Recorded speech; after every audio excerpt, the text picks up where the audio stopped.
view of it.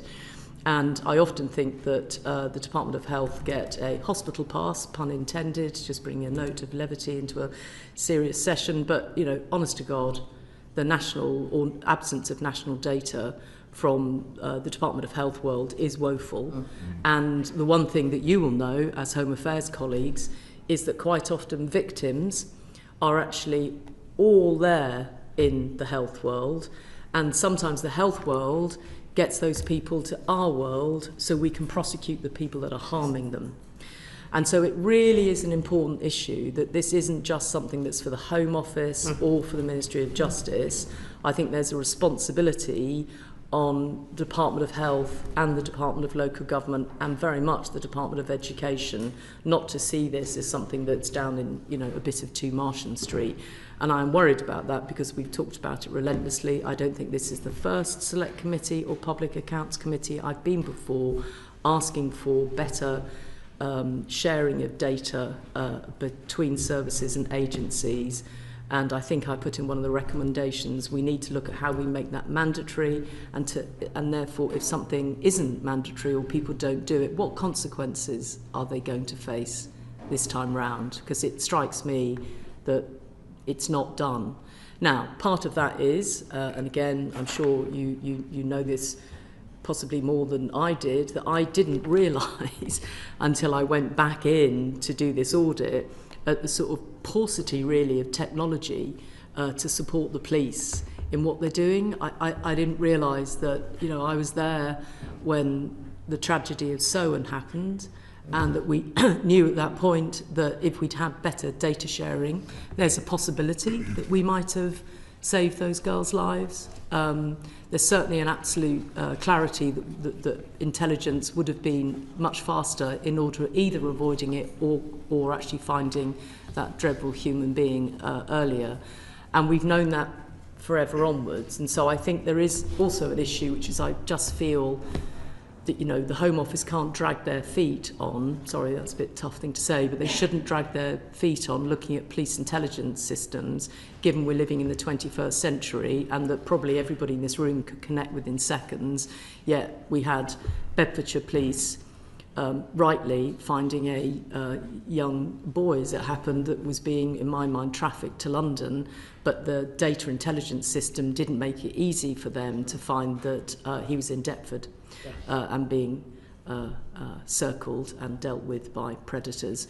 And so I just found that hard to understand, and I realise it's not a big, massive issue to the public necessarily, but it's a very big issue for the system. And then the last thing I wanted to say, if I may, Dame Karen, is that, you know, none of the issues in the audit sadly are new. And actually I felt that other colleagues possibly could have found that if they'd looked harder before us. You know, we didn't do anything particularly clever. We just put together the facts as best we could and presented them in as straight bat as possible.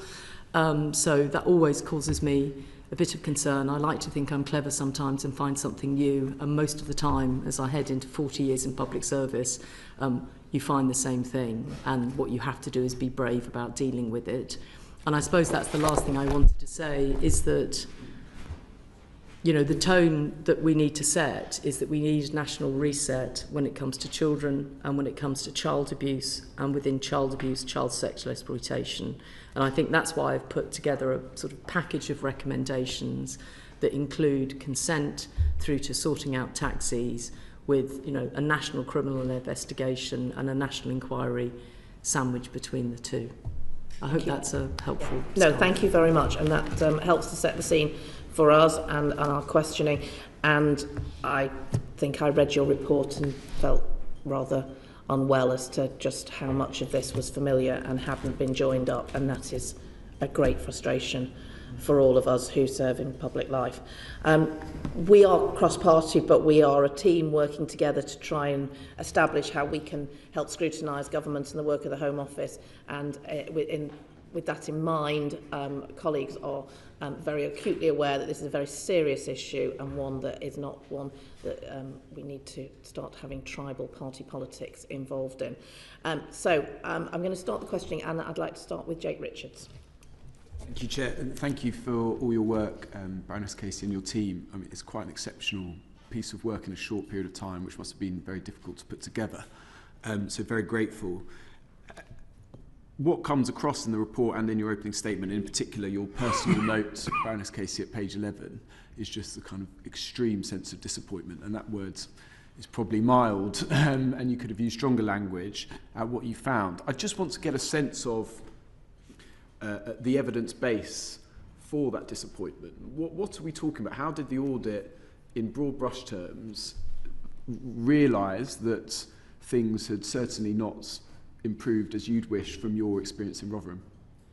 Well, I might ask if you want sort of machinations of what blocks of evidence we put together and how. I might ask my colleagues to help with that. But I would direct you, Mr. Richards, to a very long timeline that is in the beginning, which shows just the amount of times people post 2009 actually. So it was 2009, which was the first government statutory definition of child sexual exploitation. And then we didn't sweep through, we carefully went through all of the different, it's not complete, there's more in there. I've had some people since say, well, I did a documentary then, why that wasn't included yesterday. So I'm sure we could go on and on and on with it. But so we did a very big look at who, it's always the same, you look at who's gone before you, why things didn't change, what stopped them from changing if you can, and piece together, is this something that we've all had did it just need putting together?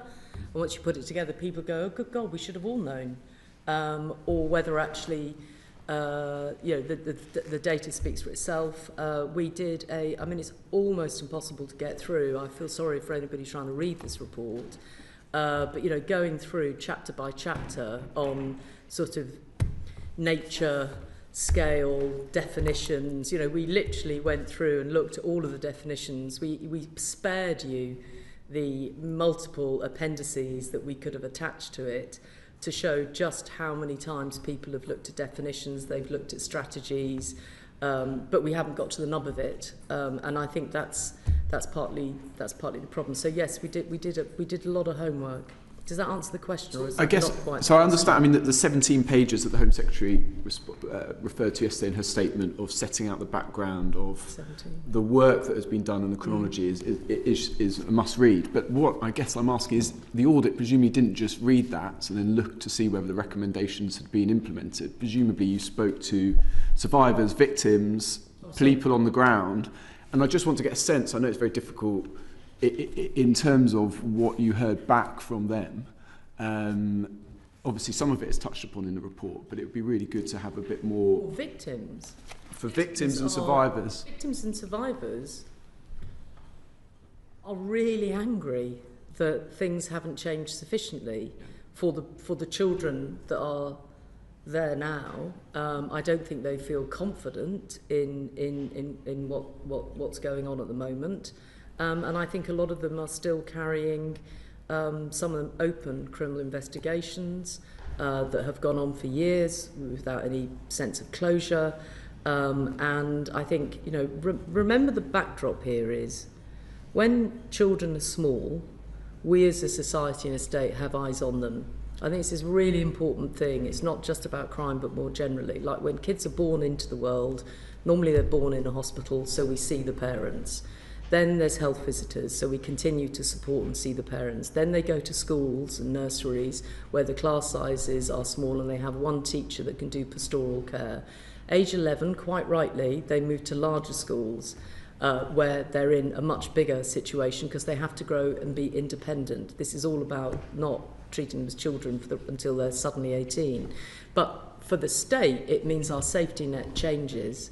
And I think we overall don't see, the fact that as they get older and where they are in our care, as opposed to their parental care that has failed, we therefore ought to double down on the people around them that are the predators that come after them. So the guilt that they feel as survivors about being called wayward, about knowing that nobody cared about them, the fact that their parents weren't watching a 24-hour find a friend to see where they were and Some of them what have pub they criminal were in. convictions as well. Some of them yeah. have criminal convictions because we decided that because she was told by said bloke to bring her friend, that then we do her for child abuse offences herself. I mean, this is you know, and obviously we decided, you know, the audit. I went beyond the terms of reference of the audit because I felt, partly because of Rotherham, that we owed it to both look at what the victims were saying and doing, and then to meet some. And so obviously we did some meetings with victims. I'm one of 3 Rotherham MPs. Obviously, you met with victims and survivors from across the country.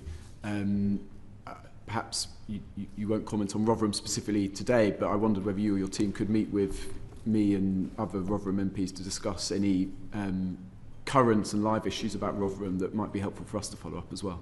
I mean, we're obviously happy to do that. I think we've got to be careful, I've got to be careful not to overstep my position in terms of respecting the process that now happens, which is, you know, it's the safeguarding ministers, you know, whom I'm sure you know well, who leads for victims, and I wouldn't want to get in the way of those things.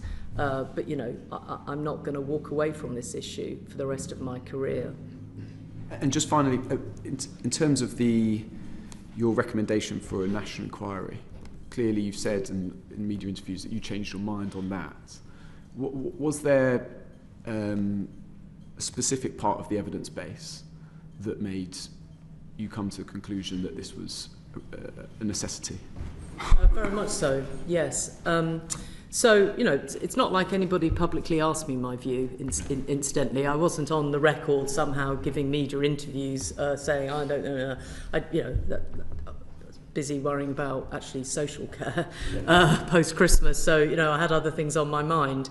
So, but that said, I was of the group, and I said this to Downing Street, which is, you know, when we were in a discussion about it really early on, I think I would have said to anybody that asked me, do we really need another national inquiry? Alexis J did a 7-year inquiry. It was pretty thorough. I followed Alexis into Rotherham all those years ago. She's a pretty thorough lady. And I was of the view, because I've also written reports that haven't been implemented, perhaps we ought to implement the recommendations of her report before we start thinking about anything else. So I was definitely there, and I own that. Now, during the course of the review, it became abundantly clear on a number of fronts that if we didn't have a national inquiry as opposed to just a series of local inquiries, then we wouldn't get to the issue of accountability. And so as much as I think those of you that have got some knowledge of me around the table will know that I, you know, like finding criminals, and I like locking them up for a very long time. And if I was going to spend money on anything, I spend money on more prison places and more police officers. So I'm pretty tough on crime. And so I also had to be convinced that we needed what at, you know, some level I was thinking, if I'm going to ask the public to spend money on anything, do you know what? I think I'll go and get some more criminals. So that's very much was my position. And then during the course of the audit, a few things came to light very, very clearly. First of all, when they made an announcement in January that they were asking, had at least the money for 5 areas to do local inquiries, and that, you know, everybody would somehow come forward and vote, you know, decide to do these inquiries, only Oldham bit the bullet, and that's how I describe it, and said, yep, we want to do a local inquiry. My understanding is nobody else volunteered for that. So that tells you something, doesn't it? That tells you something, and it doesn't tell you something I certainly would want to hear if I was a victim. Then we head into looking at some of these reviews. There's a number of comments to make. The most important one at this point in the chronology is I couldn't understand why Andy Burnham was asking for a national inquiry. So in amongst everything else, we looked at his assurance reviews. So Andy Burnham, quite rightly, in my view, did a bit of what I'm doing, which is he thought, this stuff is going on in Greater Manchester. I need to be assured, he called them assurance reviews, what's going on in Rochdale, what's going on in Oldham. I need to see what the police are doing, and he'd had actually victims and Maggie Oliver in a big meeting in whatever it's not the town hall, but whatever his, place is in Manchester. And they'd all agreed that, people had to be held to account. We had to find out the truth. We had to find out were decisions made. If you look at the assurance reviews that he had done, he was so frustrated, and so would I have been, so were the people that did those reviews, that it took years. Nobody shared data. They were all lawyering up to fight over who would share what data. And, that I put it in more mild terms in the report, but when it came to report 3, which I think was like 4 or 5 years later, the guys resigned and the thing was handed over to sort of a statutory body in the National Inspectorate and Ofsted. And so I thought to myself, okay guys, come on. Nobody's volunteering to find the truth here, and we owe these victims that. Secondly, you see, extremely important assurance reviews by Greater Manchester Mayor, who's one of the, long-standing mayors, knew what he was doing. He couldn't get to the bottom of it. And then you look at the 50 serious case reviews, and you look at the world of serious case reviews, and you see that, to be honest, Mr. Richards, they do not get to the truth of what happens in these cases. What they do is, has the team around the child operated effectively? Now, that's really important, don't get me wrong, but, part of the team around the child are the perpetrators, who spot that the team around the child isn't good enough or can't safeguard that child enough. Do we talk about the predators in any of these serious case reviews? Did we know about these predators? Were we properly safeguarding the children? Sorry, you can tell from my tone. I said to everybody, I'll be really measured. Don't worry, I won't get, like that about it. But when you start talking about this, you think, yeah, that's why I want a statutory inquiry. And that's why it has to be national with strong local, there's a connection between the local and national. So I know it's not what everybody wanted, but I think it's absolutely the right thing to do. Just finally, recommendation 12 is about funding. Predominantly, you mentioned money for prisons, you mentioned money for police officers. I mean, have you had any assurances that there is going to be funding for this going forward, or is that a recommendation and you wait and see from government? Well, the recommendations, all 12 of them, were accepted unreservedly by the government yesterday, and I put recommendation 12 in deliberately to ensure, apart from the fact I only like even numbers, but leaving that, I'm sorry, I'm in that mood today, aren't I? I can tell. It's a really important thing to make sure that we don't let the victims down again by not doing this properly. So, having gone from, is this the right way of spending public money 4 months ago, I think it's the right way to spend public money. We made it a recommendation so that, in 6 months' time or 2 months' time, people such as yourselves are able to ask the government what has happened with that recommendation, because it means every time people double check on the recommendations, their implementation, one of them will be on money. But to be fair, we only gave them the report about 10 days ago, and they were out yesterday responding to it. So I'm sure there's detail on each one of those recommendations that has to be worked through. Thank you. Ben Maguire. Thanks, Chair, and thanks, Baroness Casey, and your team for such fantastic work and for turning this around so quickly. Just picking up on the Alexis J recommendations, I noted from your executive summary that you've kind of assumed those recommendations are now going to be implemented. We've obviously had lots of reviews dating back to Lord Laming 2009. The Alexis J review, I think, took 7 years. Now you're proposing another national inquiry. My big concern is constituents like mine, Nigel O'Mara, who was a victim of child sexual abuse, reliving these experiences over and over again. He's told me that he's had severe mental health issues and trauma, having to relive that during the Alexis J inquiry. Which of these J recommendations are you most concerned about not being implemented? Because I know you've kind of worked on the basis they will be, but are there any out of that list of 20 that you're concerned won't be in the near future? Well, I think there's a couple, isn't there? The Child Protection Authority. The government have said that they're going to do that, but I suppose that's one of the things that, one of the major themes in the work that we've done, and that obviously Alexis J did, was the importance of bringing those different safeguarding and policing systems together. And if we don't do that, we're going to continue to have this problem of, in these sorts of cases, the need to go out and look for evidence to protect children proactively and those sort of things. You won't get that without a very, very sort of strong child protection arrangement, which is more than a safeguarding partnership, which may not, in practice, work kind of operationally as well as strategically together. So I think that would be the kind of, from what we've just done and looked at this, and what, as Baroness Casey says, you know, that the history of many of these reviews tells us is that's what we've got to get sorted. And there's no reason technically anymore to make that difficult. Yeah. So the sharing of data is probably easier now than at any time in my entire career. And so I think that some of the, and it's not expensive, it's just getting the safeguards around privacy right. But I think often we use the safeguards around privacy to protect our own agency interest and not share data. So she was right about that, and we totally support it in what we found. And just quick follow-up on that. I noted that recommendation 7 in your report calls for changes to the way police share data across boundaries. I'm thinking particularly in my own area of county line drug gangs, which you referenced at the start. Yeah.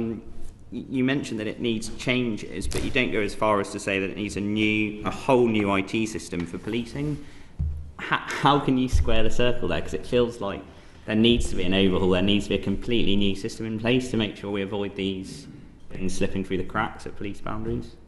Well, partly, you've got, you know, police IT systems tend to evoke lots of sighs and rolling of eyes, and I don't know how many police systems that we've seen, big IT ideas that haven't quite, you know, materialised as they planned. But some of the kind of good work that we've seen, for example, the organised exploitation team that is funded by the Home Office, and some of the kind of action taken in other areas, means you don't actually have to create a whole new IT system. You can now use, you know, you can use all sorts of tools to read existing systems. So this is not like 40 years hence we've got a new system and everyone's going to switch on and it's going to work. I think, you know, it's modern technology. I think probably allows for that to happen. So I don't think we're waiting for a brand new IT system, and we've seen plenty of sort of good arrangements in areas which have kind of overcome that, and the kind of TOEX schemes are really helpful at developing tools to help people do the job, police do the job they need to do rather than waiting. I think that, you know, my living nightmare is if you say to any large statutory organisation, dare I say even the civil service, I tell you what we need is a big digital overhaul.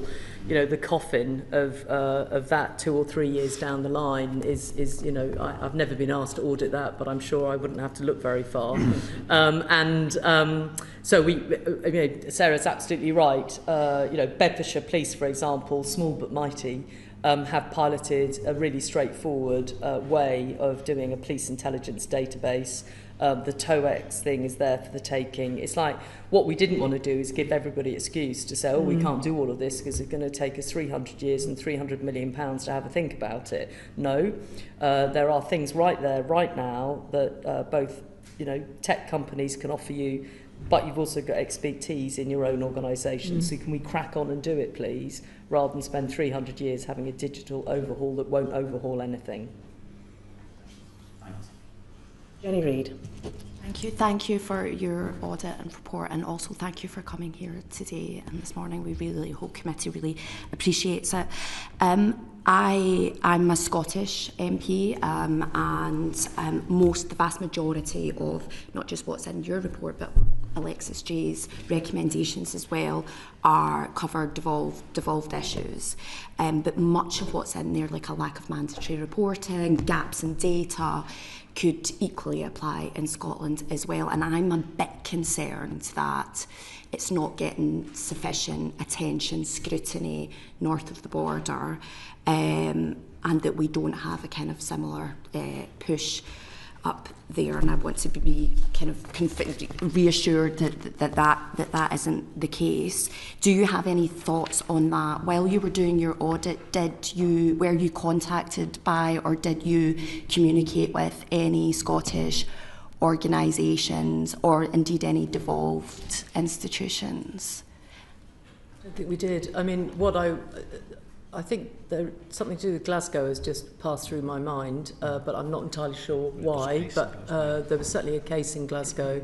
I think what I would say to anywhere in our country is, don't just read this report and think it may not happen to you. I think it's quite right what Mr. Maguire said. You know, places like Cornwall, until county lines came on the map, may not have been places that this type of exploitation might have been so obvious in. It might have been, it might not have been. So I think, you know, and also Police Scotland, of course, is Police Scotland. So you merged your police forces several years ago into one Police Scotland.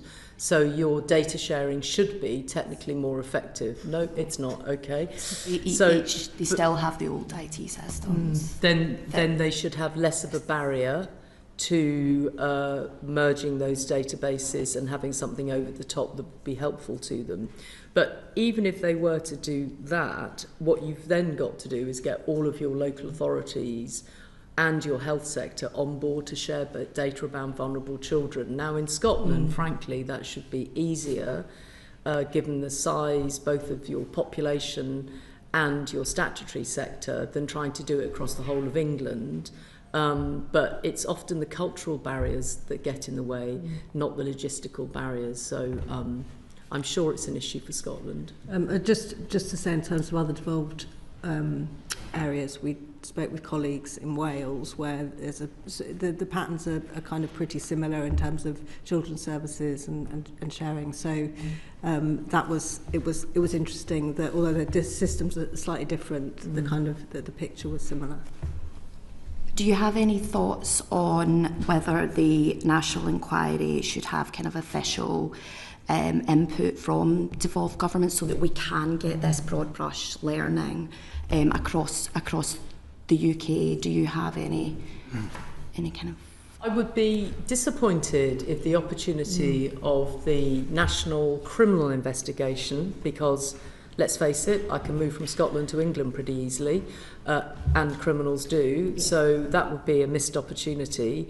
And alongside that, therefore, so would at least the learnings of the national inquiry, because what I've got in my mind is something that is slightly different to a sort of 7-year judge-led inquiry. And I think that what ideally we would have is something that got into local areas, and you know, it's a matter for Scotland to decide, isn't it, whether they would want to have some sort of relationship with the National Commission or inquiry or whatever it ends up being called. But criminals move to wherever they can get their prey.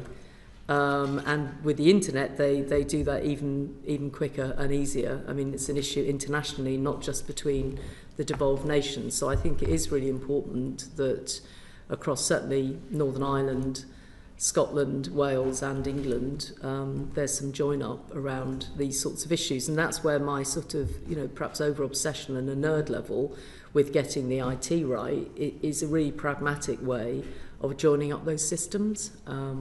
Which, you know, given where we are, even I understand with this pen and an ink pen, I understand how easy that is now as opposed to even 2 or 3 years ago.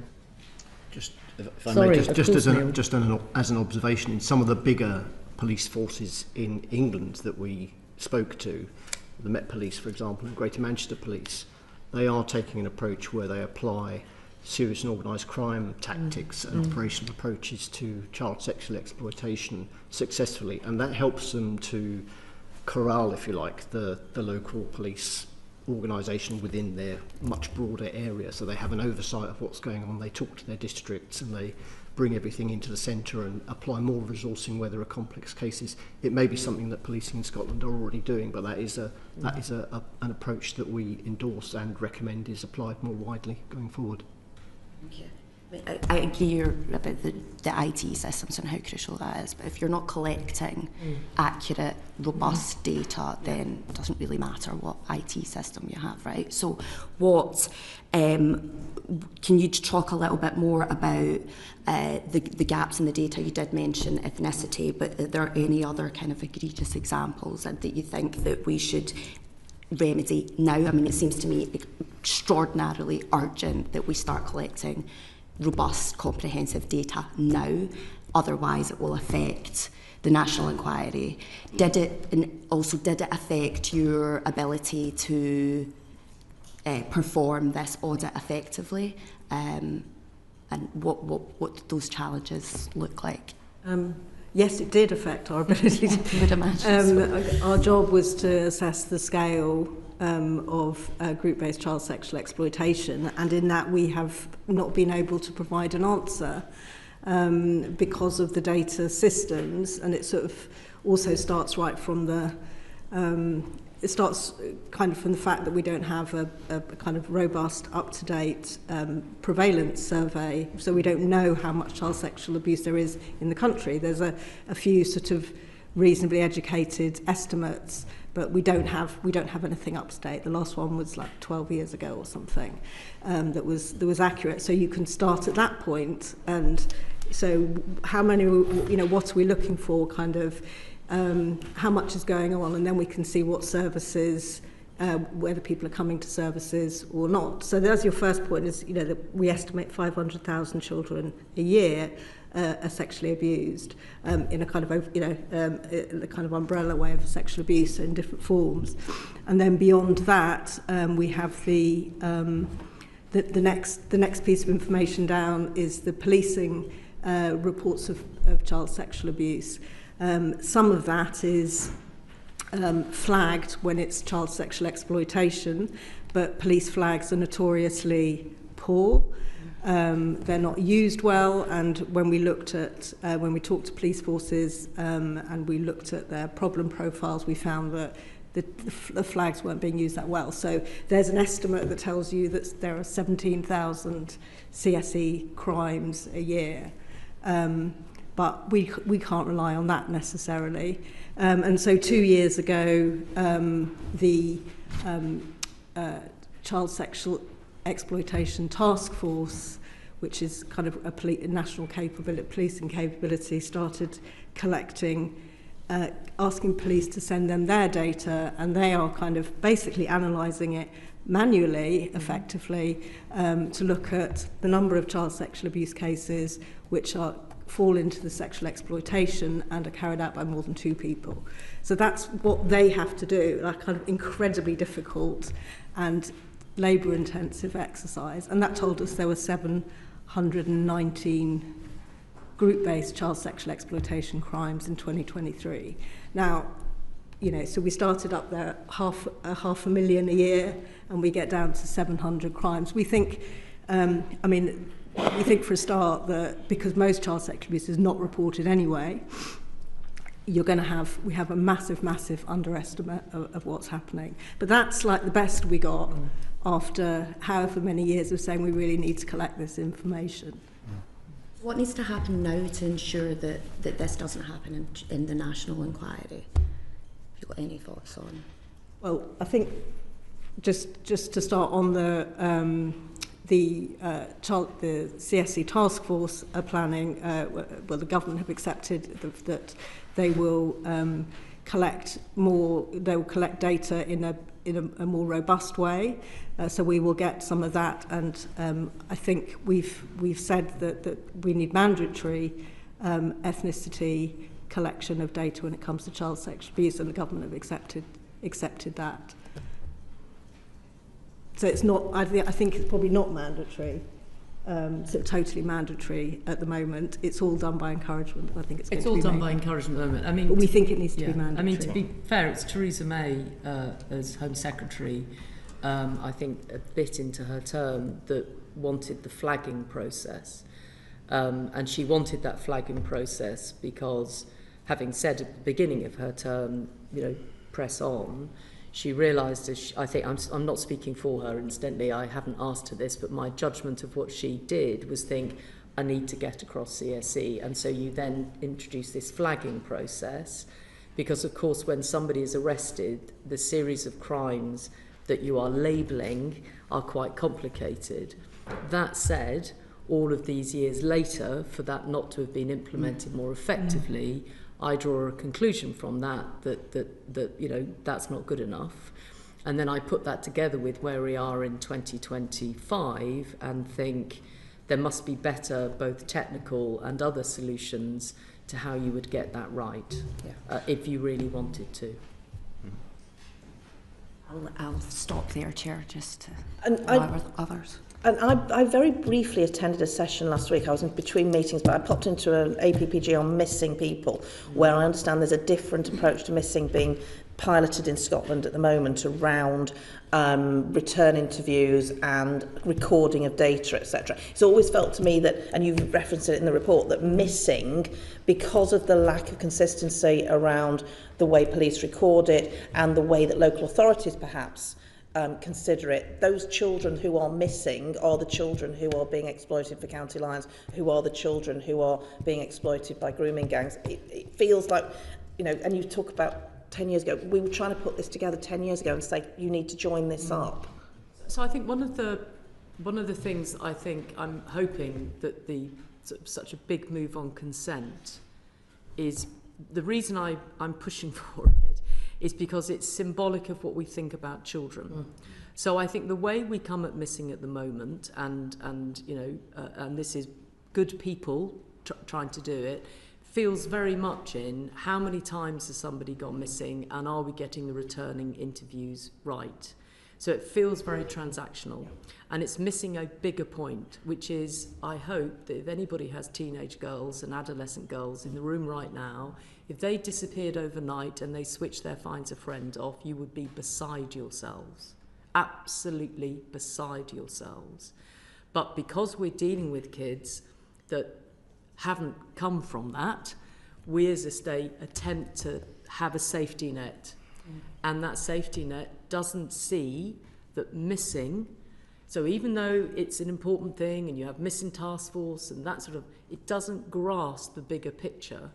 And I think fair play to West Yorkshire Police. They have an analyst, Mr. Smith, I've forgotten his first name, and Paul Smith. And after Rotherham had happened, he, you know, often in public service you find individuals, don't you, and you think, wow. And so he developed what they call an algorithm. I'm not sure it is an algorithm, but let's go there. And essentially what he did was say, if we put together missing more than twice and put that across, I mean, you'll be aware of this, put it across kids perhaps in children's homes, I think it is, or in child in need. Then they put it across whether they'd ever been on the radar of anywhere in the criminal justice system. Hey presto, you have a completely different cohort. And I think that we say as a system, and I include myself in this, missing is really important, but then it really turns into a transaction rather than, oh dear God, where is this child? Now, if we had rape laws that meant when said child has gone out all night with said perpetrator and his friends, that we will do them for rape, it changes the conversation of the state, really, because rape is seen as one of the most, quite rightly, terrible things that can happen, and particularly terrible things if it can happen to children. So in a way, I'm trying to use the opportunity of this audit to say, how do we reset how we think about children? And it's also why, Dame Karen, I'm so concerned about the whole children's services side of this, in that I think they don't even see those children. So how can you would look at missing, you would look at who's on your child in need, you'd look at the moment, they just have neglect for most of these kids. I think there's some very profound questions to be asked about what's happening in and around children, of which missing, we call it a red flag. You think some sort of beaming noises, a beep should go off on my phone when Louise Casey goes missing. I'm sure there's plenty of politicians that wish that was possible, but it's sort of, and yet it's not. It's like, well, have you got the returning home interview right? And I think we're just in the not right place on it. And it screams out of the voices of the kids in this report. It's the lack of joining up on all of this and the lack of all the agencies. Exactly. And I was thinking earlier about when you were leading on troubled families, and I worked with you on that. Exactly. The joining up made all the difference, and we simply haven't joined up on all of these different red flags that absolutely should be front and centre, and the agencies, and I'm afraid there's a tendency, tick the box, I've done my job, I've covered myself, I've covered my colleagues, but I'm not going to apply judgment and I'm not going to join this up, and that needs to change. I 100% agree. Thank you. Chris Murray. Thank you, Chair. Firstly, thank you all three of you for this very important report that you've produced. I just want to go back into that question of when you decided to call for a national inquiry, because we had Alexis J here, we had Tim Crowther here. You said yourself your own views evolved on the need for a national inquiry, and I cannot tell you how shocking it was to read, or how disappointing it was, those pages in your report of the timeline of how little has happened over the years. And I worked on anti-trafficking for 4 years, and I've spent so much time reading reviews like this, submitting evidence. There's been task forces, there's been reviews, there's been inquiries. My question is, how do we ensure that there just is not more delay? How do we ensure that this new national inquiry does not become... I understand completely your reasons for calling for it, which you've set out really comprehensively, but how do we stop people in the system using that as like, well, that's for this national inquiry, we're not going to move forward on that? And can I ask you specifically, we will have the Home Secretary at this committee in 6 months' time. Which of your recommendations should we say to her, have these been implemented yet? So we use this inquiry, your report, as a fire break on, so there's action and not just more discussion. So, to the last question, the reason that there's so much that we could want to come from the audit findings, and we zeroed in on 12, and we did that deliberately so that we looked at what we thought would be the most significant 12, in order to get the biggest change possible. So obviously I have strong views on other areas, such as serious case reviews, just to put that back in. But we zeroed in on 12, and I think that I would like you to hold to account the government in 6 months' time for what action has happened on all 12. I don't think that's an unreasonable thing. That if I'd done 300 or 200 or even 50, I think that gets tricky. But we did 12, knowing that we wanted some big shifts. So I think the other thing, just on the national inquiry, look, you have to see the national inquiry and the national criminal exploitation, criminal investigation. Thank you. Sorry, it's been a long 12 hours. Yes. You have to see the national criminal investigation and national inquiry almost conjoined. They can't be for different reasons, because we need the Inquiries Act statutory powers available to the national inquiry. But I would like to see, and I listened to what the Home Secretary said in Parliament yesterday, I would like to see quite a significant uplift in the prosecutions, the action, the criminal investigations on child sexual exploitation, both historic and current. I'm very mindful of what Mr. Maguire said about some historic victims who actually really don't need to be brought before more national inquiries to account for what's gone on. I don't think we need, unless they want to, lots of sort of victims that have already given evidence elsewhere. What I'm concerned to do with the national criminal investigation is go after the criminals whose victims have not got justice. So it's where there is a gap, not a sort of, or where actually the prosecutions weren't good enough. So that's the first thing. And then the second thing is, I think that we've put it in the recommendations that we've got a sort of formula, we think, about how the national inquiry could think about, therefore, where that took you locally. There are some places that people may want to crack on with in the shorter term, but certainly over time, and I don't think it needs to be forever, if you had areas where clearly there haven't been national criminal convictions or local, criminal convictions, and suddenly we're finding them, you'd have to ask yourself why we're finding them now and why we didn't see those children 10, 20 years ago. But a lot of this has to be driven by the victims. It has to be proportionate around the victims, but we see them jointly together. And I don't know, I think because of the publicity, which is both sad in some ways but important in others, the attention this has had politically, here we are, less than, not even 24 hours since that report was laid in the House, and I'm before you with my team. It shows that I hope this is a line in the sand, and I think the 12 things that we're asking for are not impossible, they're not pipe dreams, they're achievable. Thank you very much. Thank you for that. A couple of other questions. So, firstly, one of the things I thought was quite... This is a genuine question. One of the things that was interesting that was missing from the report is any discussion of the pandemic and that huge impact that has had on child protection, on the way abuse is perpetrated. I just wondered if you wanted to say anything about that.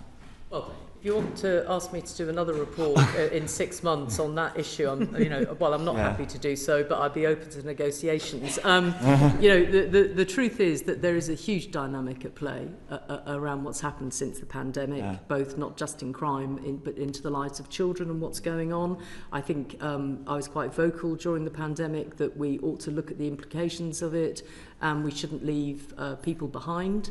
I'm still of that view on a personal level, but this piece of work couldn't stray too far from its establishing the facts in relation to child sexual exploitation by gangs, and we only had 3 months to do it in. And I can assure you, in terms of all of the projects that I've been involved with over the years, this has been tough to achieve in the time period. I had to ask for a 2-week extension just to double down on the final facts, actually, to be sure what we were getting in terms of data from colleagues in police forces that wanted to clean their data before it went public. So it was quite tough to get just this body of work done in 3 months. So I'm sorry if we didn't get to wider issues, and I think it's important that somebody does. I really do. I'd support that. Okay, thank you. And another question is, you talk about it's really important to collect ethnicity and race data, and you've set out really comprehensively why that's the case. But I just think about other kind of child sexual group exploitation that we've seen. So there's been significant ones in the Catholic Church. Also in my city of Edinburgh, there's been significant challenges in boarding schools. And I just wonder, are there other data points we should be collecting? Religion, for example, would be one. But are there other markers, you think, or I just wonder why ethnicity and race have been singled out so specifically? I mean, I understand why, but why not others? So chapter 4 of the report looks at what we call the nature and characteristics of child-based sexual exploitation. It's not an academic exercise of interest, finding out what it looks like. It's actually for important reasons of understanding offending and being able to, by understanding it better, being able to tackle it better. So there's a whole range of things in that chapter, including ethnicity. Ethnicity stands out as one of the areas where data collection has been really poor, where it's been seen as an optional extra. But there are lots of others in there, and we've spoken about some of them. The vulnerability factors associated with victims, for example, understanding those, like missing episodes and so on, can be really important in better tackling offending. All of the demographic information is important, and we go through it all in that chapter. I would say that applies more broadly to crime in general. It's really important to understand who is being affected by crime and who is committing it, and where there's overrepresentation of certain sections of society, whatever that might be, age, sex, religion, culture, nationality, ethnicity. Those are important things to understand in order to work out how you better protect the victims and prosecute the perpetrators. And I think the other interesting thing about this, it's interesting as a sort of been around a long time, is that you don't always have to collect national data. You could actually have done a deep dive. Policy making can be done in many different ways. I think that the issue is that people don't always find looking at ethnicity straightforward in certain circumstances. In some ways, they find it really easy to look at it, look at the Metropolitan Police and Black Londoners. So, there's an irony to sometimes we decide to find this data writ large and other times we decide not to. So, I'd add religion into that as well. You could easily run a deep dive into a set of data to establish all sorts of drivers, but nobody's bothered. Sorry, that's too harsh. Nobody has seen it as a priority. And I think sometimes my main view about these things is that if the good people don't grasp difficult issues, there's plenty of bad people out there that will grasp them for you. So I'm always a believer, no matter who is in power. I've worked for several prime ministers, several different administrations over the years, and my advice to everybody always is get ahead of trouble and grasp it, because you're a good person, and there's plenty of people out there that grasp the bad stuff and make it even worse than it needs to be. Absolutely. You mentioned in your report that... Sorry. Alexis J did an absolutely stunning job of holding institutions like the Catholic Church and the Church of England to account, and children's homes. Her and her team, her fellow commissioners, journalists and victims have pushed it and pushed it and pushed it, and she lifted that lid and showed it for what it was.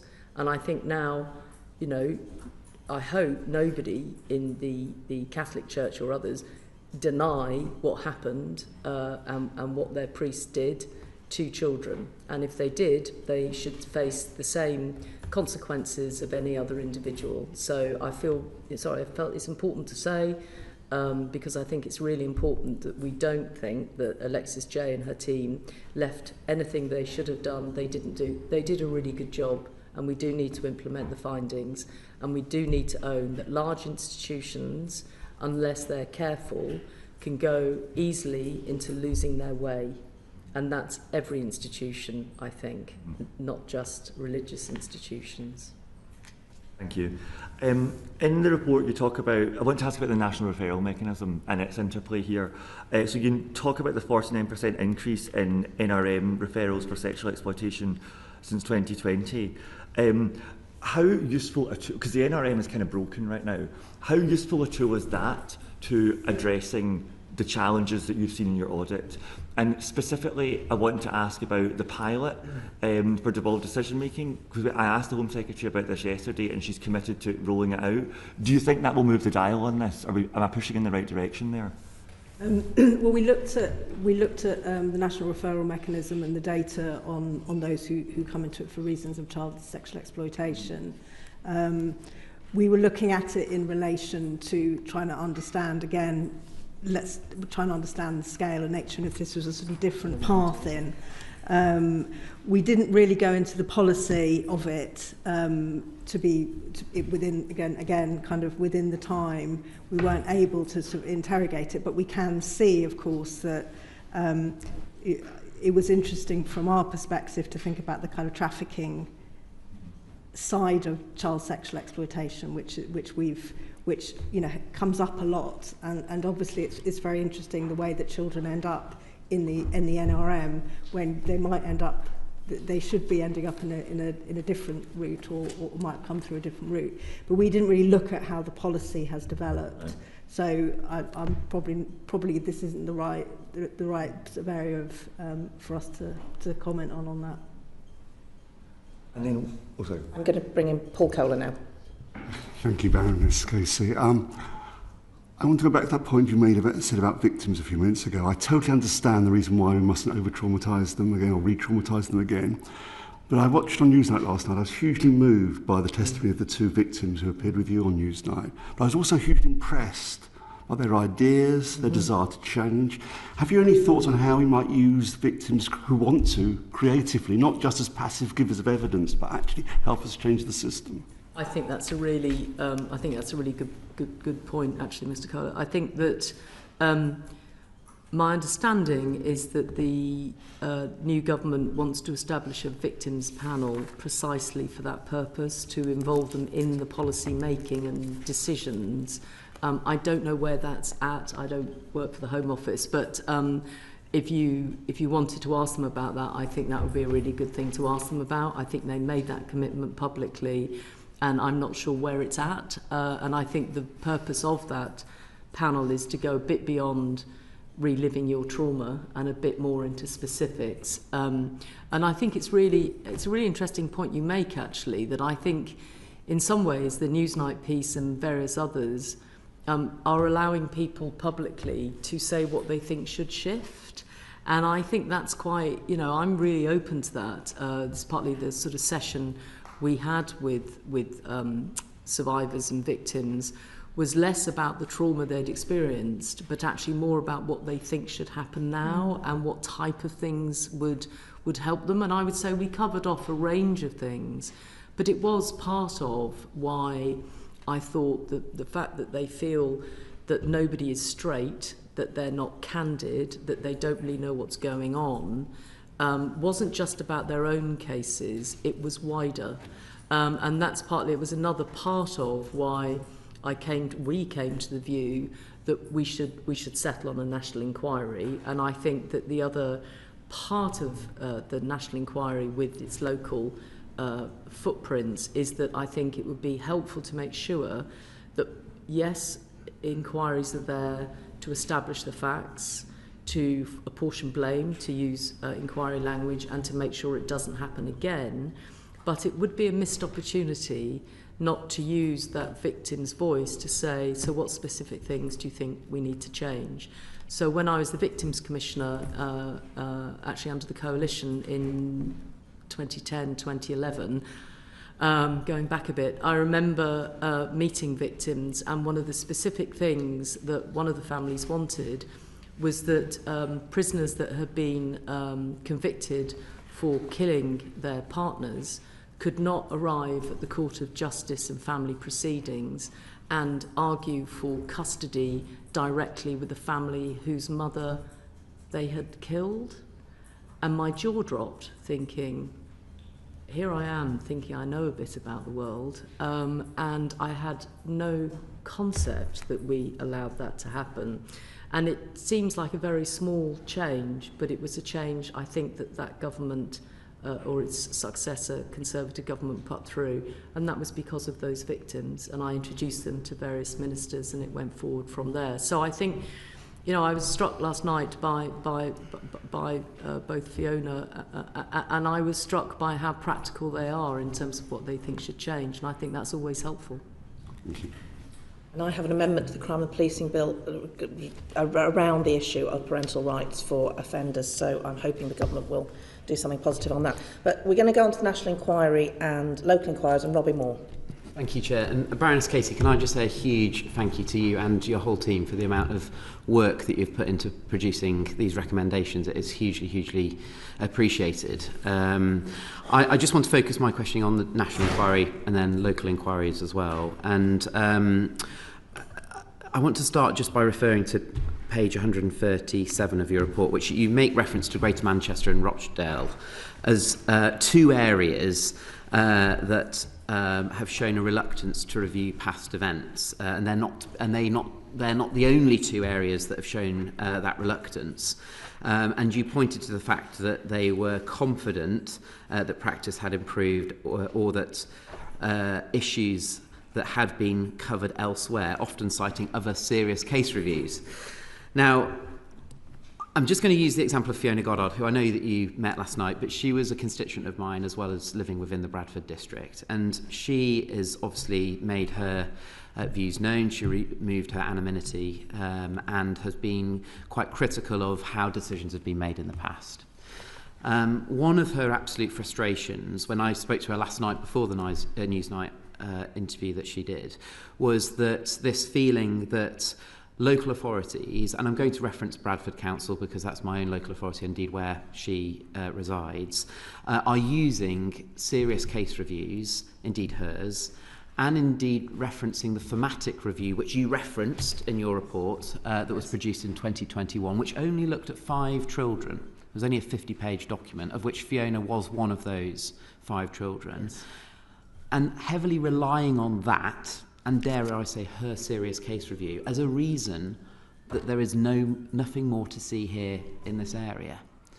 So I think the simple question is, we've had the announcement quite rightly that we're having a national inquiry, but we still have the reluctance that's coming forward at a local level for any more of a spotlight to be shone across the Bradford district.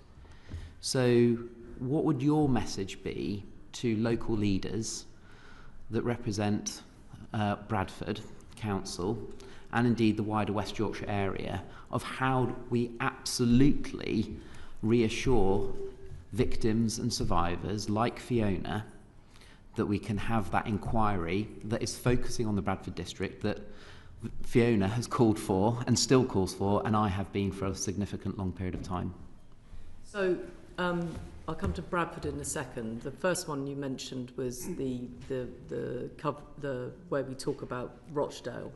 So just sorry, I may not have made myself clear earlier. So I think Andy Burnham did a good thing in Greater Manchester to say, I'm not happy with what's going on here. He listened to victims, he did talk to the police, he did talk to others, and he tried to put in place, he did, not try, sorry, that's unfair, he instituted assurance reviews, if that's what they called them, to try and establish exactly what you're wishing, I think, for Bradford.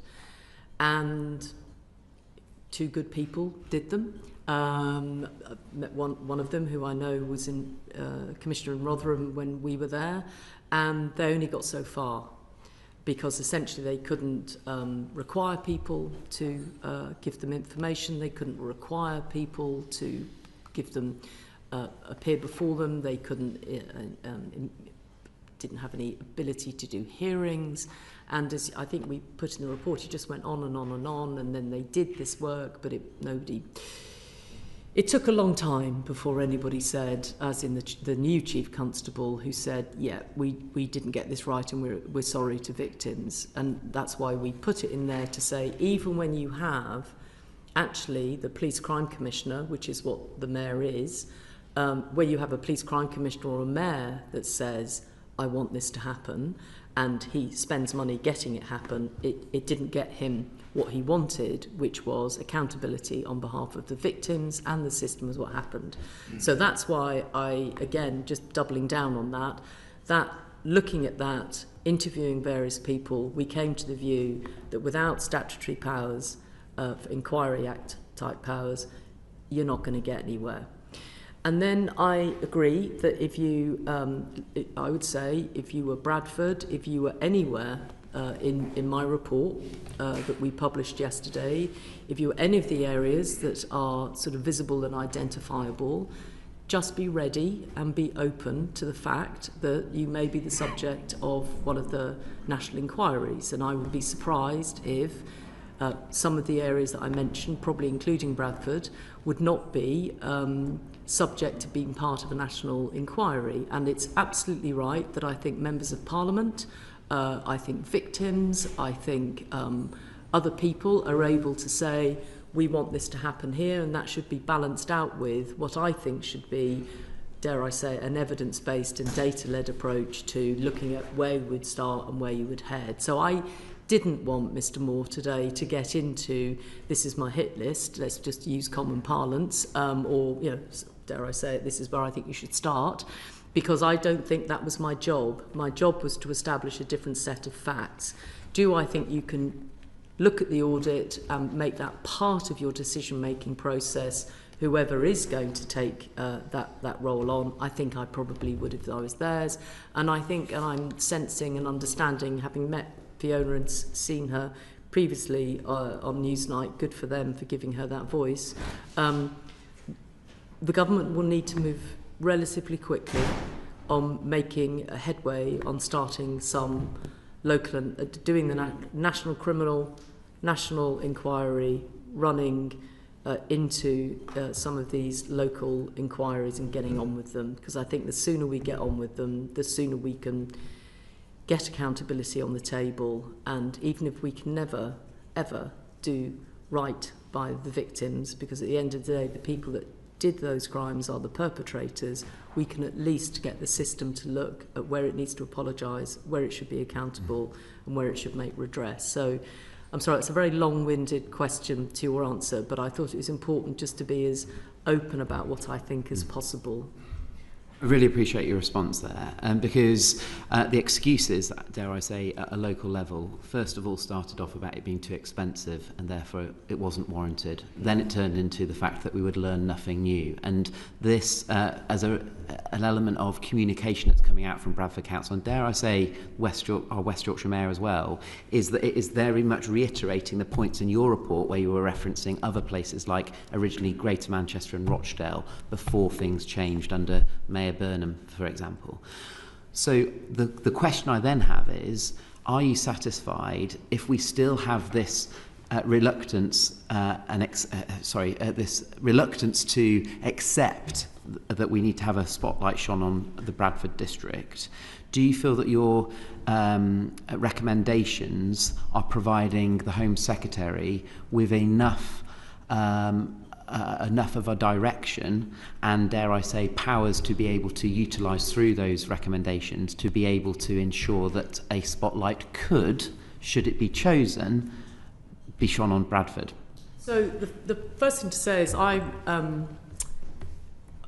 naively really I didn't necessarily see that the Prime Minister saying he wanted a national inquiry on Saturday would somehow turn into quite the bigger deal that it did. Perhaps that's my naivety because my head is right in the middle of this and the victims and what we should be doing. Perhaps I misjudged that slightly. I absolutely thought that this was the right thing to do. I thought the decisiveness, to be fair, of the government in basically within a week saying, OK, we're going to do this. And then the inquiry was announced on Saturday, and the full announcement of the law changes, the criminal investigation and the inquiry, because they are a package. I urge people to consider them as a package. Was announced only yesterday. I think that's pretty good going in my career in getting governments to do things I want them to do. I felt quite all right about that actually last night. By the time I tripped over to Newsnight, I thought, job done, mate. Anyway, but I take what you're saying and I understand it. And I think that what I would say is the Home Secretary made clear yesterday the government's commitment to all of what was in there, including a national inquiry with local footprints. It's the same Home Secretary that in January said, here I am, I think there's something that needs to be looked at here, here's 5 local inquiries, we're going to follow the Telford model that many people across the political divide have supported. Nobody came forward.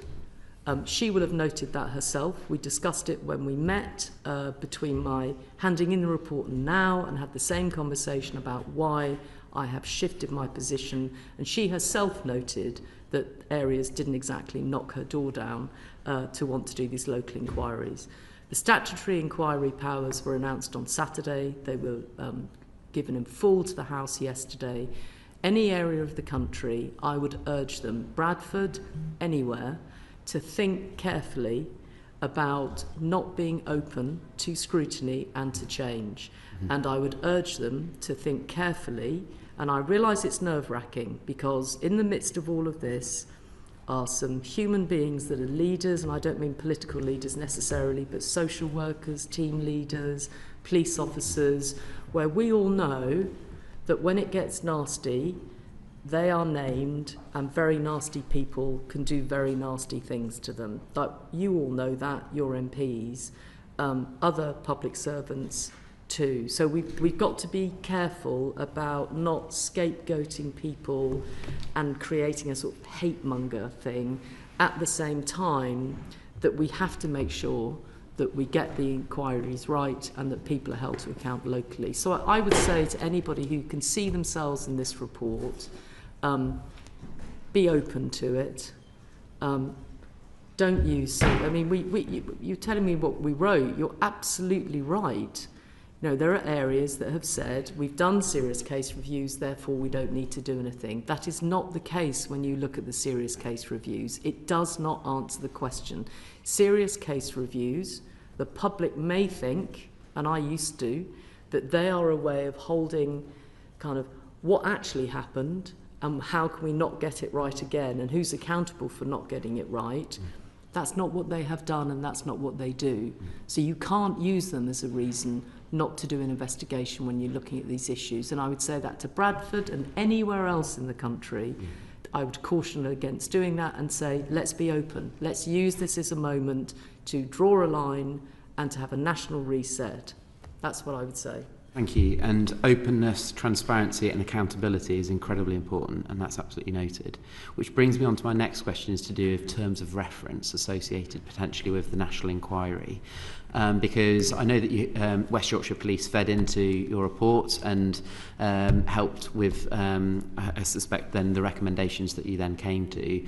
But as one of the concerns that gets raised to me is it's multifaceted, and this has been picked up in terms of some of the comments that you've made today, in terms of it's not just police forces, it's local authorities. In fact, it's any organisation effectively that has safeguarding responsibility, including the CPS.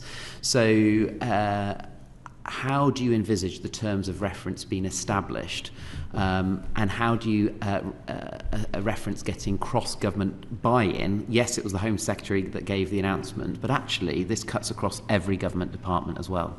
So would you just like to expand on that? And if I could add to that, and it's the question I put to the Home Secretary yesterday, how do you make sure that you don't prejudice criminal trials because clearly in the inquiry we want openness, we want honesty, but sometimes that openness and honesty is provided on condition of some form of amnesty or a lack of prosecution, and we can't have a situation where in an inquiry we find a perpetrator who's guilty of potentially many crimes that can't then be prosecuted because the inquiry has taken evidence. How are we going to ensure that doesn't happen? Well, and I think the issue of misconduct in public office is always quite a tricky one to investigate and prosecute. Actually, if that's that's where you end up. Sorry, not suggesting that one does, but it's always been quite tricky, that one.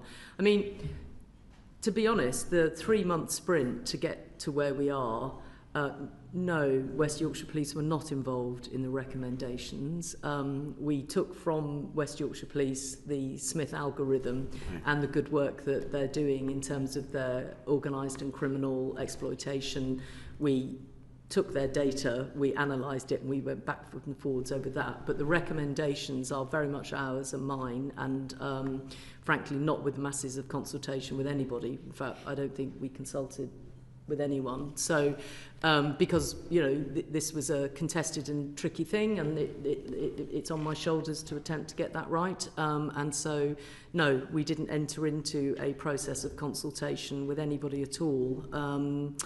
So as to the detail of how you get all of that right, I honestly think there's a few you'll have to get the terms of reference right.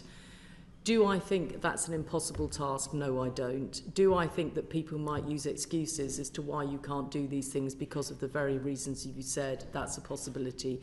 Do I think we should all watch that very carefully? Yes, I do. And do I think we can crack on with this? Yes, I can. The Inquiries Act gives scope to do things in different ways. We don't have to always do them in exactly the same way.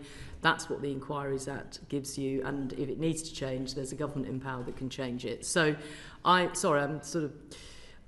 haven't really scoped out and got to the detail of terms of reference, but I think it's pretty clear what we want, and I think it's pretty clear why we want it, and I think the government has accepted it unreservedly, and I have huge confidence in them across the board, actually, to implement it. And I have to say, I thought it was quite a moment to see the government bench with women right across the board yesterday. The Home Secretary was surrounded by her Secretaries of State and other people that are active. And, I think a lot of parliamentarians across the political divide have contacted me in the last 12 hours to say thank you and well done. And that goes across the political spectrum completely. It really does.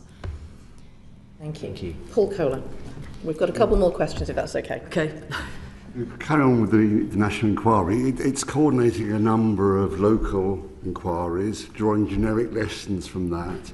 But do you envisage it going further? This sorry, awful tale is a systemic failure in the body politic at every level, local, regional, national. a failure of self-reflection with something we saw in the House yesterday. Are you envisaging it talking about the failures at every level of government, including national? So I think the important thing, again, about giving the panel or the inquiry chair or chairs is that by giving them statutory powers of that nature, they are able to go wherever they think they need to go. That's a good answer. Well, Thank you.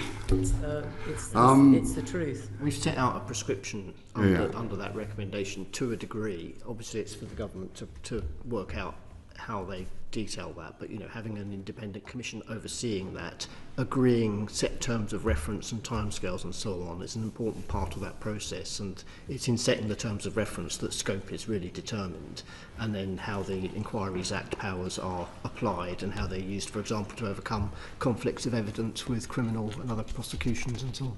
And so you don't see it as restricted to then just coordinating this regional? No, that's correct. Absolutely. Thank you. It is evidence-led. Thank you. And one further final question. What cultural and again, this might be premature, you might not want to have a comment on this, but do you have any thoughts on the cultural and societal drivers that were at the heart of these grooming gangs? Is that something you feel able to comment on at this stage?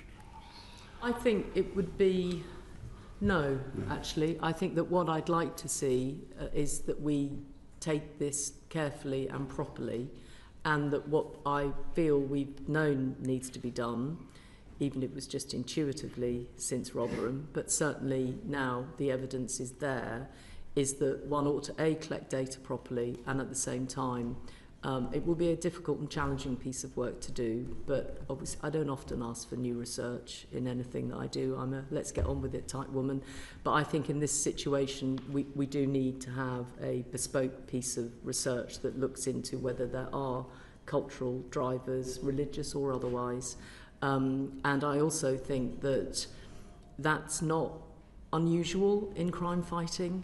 I think there's a sense that that would be an unusual thing to do. It's not, I mean, as you know, so it's quite normal to look at threat and to then investigate and understand what that threat is and why it is and how it is and who they are and where they come from and what might be doing and what type of people they are, whether they're rich, whether they're poor. There's lots of things that you look at around drivers, and I think if we looked at it in that way, and if we'd done this a few years ago, perhaps we wouldn't be here where we are now. So it's not often I recommend research, as you probably are aware, but I do on this occasion. Thank you.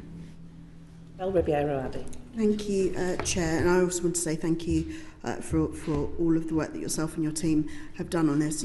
You said at the beginning that you weren't sure if you had done enough, and I think that's a huge disservice to yourself. You've been writing recommendations for a long time, and perhaps if people have listened to them, things might be a bit different. But in terms of those recommendations, some of the work that's going to be going on, I also wanted to ask about inquiries, because we find a lot of the time that inquiries go ahead when there's been a huge moral outrage, and then we want something to be done. And I understand that data does need to be collected, that's very clear, but they are notorious for being costly and lengthy, and I was pleased to see there's going to be a time limit on this. So what's the time limit, roughly? So I think in anything that we might have said so far, we've suggested sort of 3 years. Okay. Certainly initially, but certainly I think you should be thinking getting the national and local bit done within 3 years.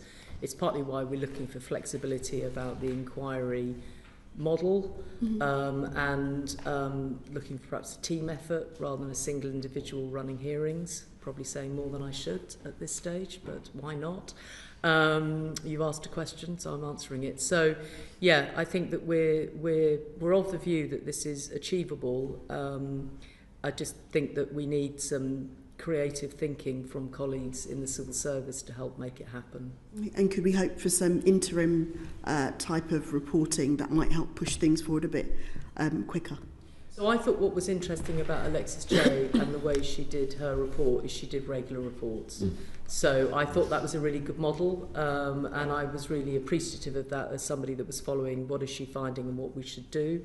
And again, I think I know that's not what other inquiries do, but I thought Alexis J and her team did that really well. And again, it would be obvious that why would you wait if you've got a local inquiry done somewhere? You don't need to wait 3 years before you publish it. You need to get that out there, get on with it, and get people moving on. And in terms of the 12 recommendations you put forward at the moment, I know they've all been accepted, and I know that you've already said to colleagues today that there's not any particular ones that you would think we should be pushing for. So I suppose I wanted to ask slightly differently, do the government have the full capacity to implement them, and are there any that they might find more difficult than others that we might be able to push on? So I think changing the consent law, there'll probably be an awful lot of people that think we don't need to do that. I think those people will be legal eagles that say the law is already there and we use it. I would caution that. The number of rape convictions for under 13-year-olds is double for those between 13 and 16. That Sarah reminded me kindly of that fact this morning, so I was ready in case anybody said we shouldn't change consent. You very kindly not asked me that question, which has been marvellous. But I'm worried about that one. The other one, I'm not worried about it. I'm worried societally about it, if you see what I mean, not about the government. The other one I think that will be difficult for them to get right, as in the government, is actually quashing convictions isn't going to be straightforward. So quashing convictions when you've got a single crime, prostitution, great, government committed to that, recommitted to again yesterday. I can see how you would pick that particular crime, search, prostitution, go and find quash convictions. Brilliant. I'm making that sound straightforward just because I'm conscious of time. It won't be as straightforward as I've said, but I think you can. The problem about child sexual exploitation is that in some of the cases it is not prostitution alone. It could be criminal damage. It might be that the young woman introduced her friend to these people and then she has been done for essentially introducing a child to sex abuse or whatever that criminal charge is. Inciting a child. And so I think it will take a bit more than, hello, why don't you go to the Court of Appeal and get that sorted? It just won't cut it. And so what will happen is people like me, but also the victims themselves and outstanding organisations like the Centre for Women's Justice will continue to have victims who have not been heard sufficiently, where we could look at how we quash their convictions. It would just take more effort and more complexity than is straightforward. So they would be my two. So I think some of these legal changes are quite tricky, and then I think the other two is to get, I really want people that have done these crimes locked up. And so I think in the noise and haste over inquiries, I would urge such an auspicious committee as this one, such a powerful committee of this one, to hold not just the government and the Home Secretary within the government, but the police and all other parties, the people that could help the police in health, the people that could help the police in children's services, to bring the men that perpetrate these crimes to justice so we can lock them up. And just two very quick ones. I note that the issue of race, and I welcome the fact that you've challenged it quite robustly, has really been quite loud, and even within the report and the Home Secretary's statement, we've touched on the issue of asylum seekers and immigration and race, and can be synonymous. But a lot of the time, these issues are about closed patriarchal groups of men, which we've pointed out exist in all races and all ethnicities. They even exist in this house. They're the scourge of the earth, if you want to call them that. How do we make sure that we focus on targeting them? Because sometimes when that noise comes about, and it has come about in this reporting, it shifts the focus away from the victims, and that's been the saddest thing. We focused on groups of perpetrators and not the victims. That's a really important point and good question, is that I almost feel that because we haven't done the job right around collecting ethnicity properly, it means that, in a way, the bigger issue, dare I say it, which is men's violence towards women, is in danger of being lost. And so I think that, I think in a way that's why it feels that is something that all of us in society, there are so many good men that, need to step into the space of helping to do something about that, not just around child abuse, but more generally. And if we're still arguing over data around ethnicity, we won't get to the bigger issue, which is no matter what ethnicity, religion, age, or whatever, why do men commit these offences against girls? And you can do all of some women, some are men, boy victims. Child sex abuse that we're talking about today is largely men, if not nearly all men, against girls, and some of them are young.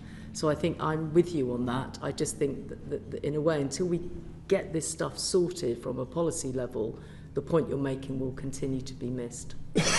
And just finally on the victims, and I suppose what seems to be happening overall, and some of my colleagues have touched on it already in terms of the agencies that are involved around them. We already have quite robust legislation, it seems, to protect children. It seems like we do. You could apply it in a certain way.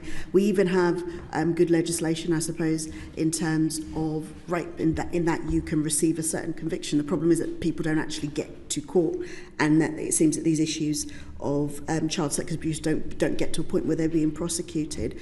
How and it was the issue of, I suppose, agencies not talking to each other. It's very clear from all of the reports that a lot of these young people have come from care, particularly social economic backgrounds, are in certain situations.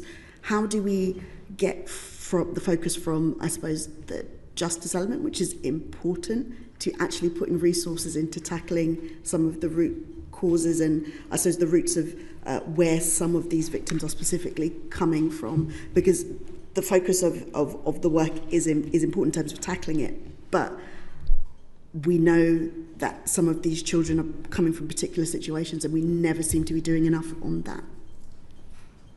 At this point in my life, I wonder whether we will ever be able to do enough to protect children if we don't establish how we can have families that are able to look after their children in a way which means they don't end up in difficulty. And good families end up with kids in difficulty, incidentally. Let's not get me wrong. And I think today's been about this particular issue, but if you think back to from when I was working in homelessness in my 20s, through to antisocial behaviour in my 30s, through to whatever it was, respect and family intervention in my 40s, and then troubled families in my 50s, through to integration reviews and going back in during COVID to try and help families. And what goes right across that is exactly what you're saying, which is, if we prioritise children over and over and over, and today I'm asking people to prioritise children that are adolescents and teenagers as well,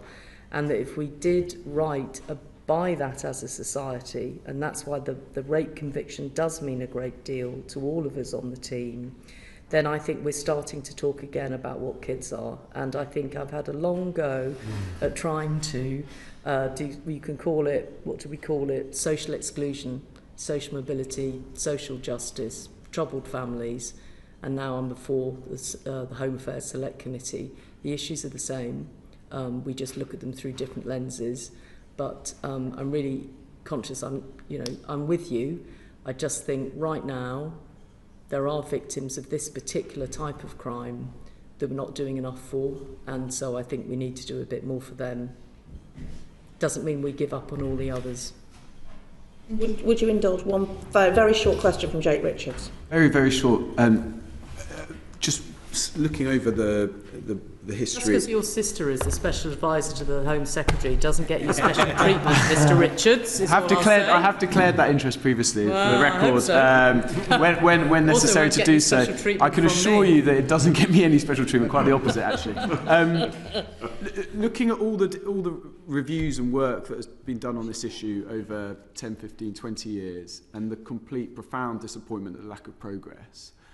There's going to be another inquiry that we've discussed today. I mean, is there force to the argument that this needs something else, a constant, something new, a constant authority figure, such as a child sexual exploitation commissioner, to constantly keep the heat on? So I have to, sorry, that's really, I was only joking with you, so it's a very fair question. But I mean, I'm not a massive fan of constant commissioners. I've got to be honest. I've been one, and I've not been one. And I think at the end of the day, ministers are accountable for the policy that they're elected to deliver. I think that you have a safeguarding minister, you have a Home Secretary, you have a Secretary of State for Education. You know, I'm not saying that the commissioners that are in other roles aren't there. I just wonder whether, I don't want somebody sitting across the corridor basically saying they're not doing a good enough job, when actually I could have somebody sitting across the other side of the corridor getting the job done. And so I think there always has to be a balance between when you need, you're about to set up a change in law, which will be extraordinary in history for kids in this country. You're about to set up a national criminal investigation that will take millions of pounds to get right. You're going to run a national inquiry.